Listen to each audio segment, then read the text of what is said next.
Welcome back to Crafting a Country Life. I'm jumping on this morning to share a project that I will be posting onto Jillian Norwood's Saturday Morning Makes, and it would be under hashtag #SatMornMakes.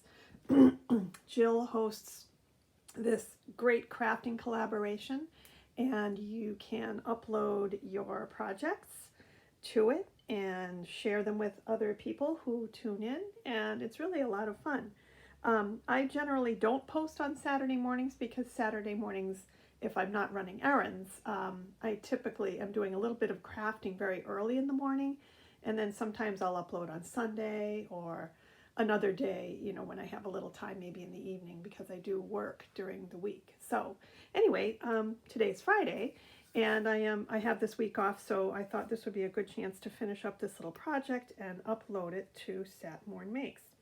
So I am going to tell you a little bit about it. This is a sewing project, and I used this charm pack by Moda. This is pretty old. I've had this in my stash for quite a while.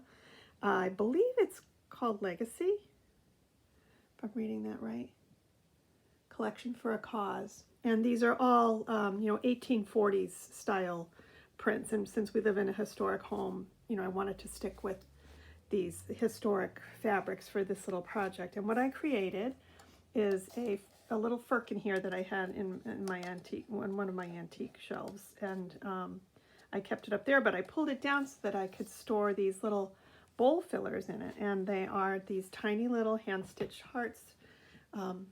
And I used the fabrics to coordinate and stitch them together on my sewing machine, and then I added just a tiny touch of hand stitching on these. I wanted the fabrics to kind of be the focal point, so I kept the embroidery to a minimum and just added a little bit here and there.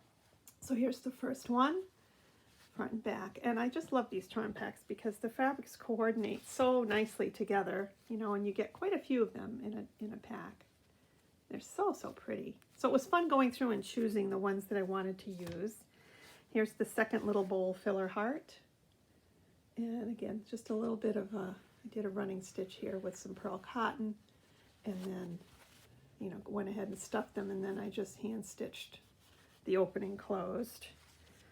And here's number 3. Again, just a tiny little touch of cross stitching right there on the side. Here's the back. And then there's just a couple more. This one I did some French knots along the seam. Little red French knots, or kind of a pinkish color to match the pink in the fabric. Aren't these charming? And I just love these florals. Very tiny patterns. Here's a little bit of like a chain stitch here, using the pearl cotton. And then the back, I love this brown with the pink. So pretty. So that is my basket full of little bowl fillers, and I just love this. I'm going to set this on my table for a little while. I also used these are the pearl cottons that I used, and these are actually from a friend of mine who is a quilter extraordinaire. Hi, Christy, if you're watching. And she donated these pearl cottons to me for the cause. And so I went through and just chose, a few colors that I could use to do the stitching with. I love this one. It's sort of a variegated. Actually, so is this one, the red. So they give kind of a natural look to your projects when you're stitching with them. And then this one here as well. It's just kind of a variegated soft green. So yeah, so that's the fruits of my labor for yesterday afternoon, and today, of course, stitching them up and filling them and adding the cross stitch. I did that this morning with my cup of tea at about 7 o'clock. So it was a nice way to wake up. All right, thanks for joining me. I hope you enjoyed this, and we'll see you back again for more project shares. Take care. Bye for now.